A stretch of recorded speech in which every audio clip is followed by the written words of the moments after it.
Okay, quick little post voiceover here. Essentially, first time casting this year. Had a new renter move in, and they're not really doing their end of the yard work that they're supposed to, so it's been a mess. So we're a little out of practice, but basically I was hoping for this to be a full video, sort of covering just testing out casting with Sarai cast resin, and using a thin layer of plaster over top of the part before then putting the more structural sand reinforced stuff.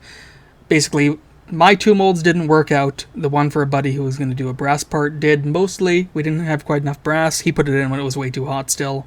But yeah, I basically have 900 gigs of footage. It feels like it would be kind of cheaty to cast parts next weekend from this and then put them in the video and make it kind of look like it was all in one go. It wasn't successful, so I just want to show the one mostly successful part that he can machine down, just to get the 900 or so gigs of 6K raw video out of my server, because it is taking up a lot of space, more than I thought, so I might have to expand that. But yeah, I just want to get the video out there, because the quality, especially with the fire, looks fucking incredible. So here's just sort of like the highlights of that process, including a little bit of a flare-up when we had too much borax that stuck inside the crucible. That was pretty fun.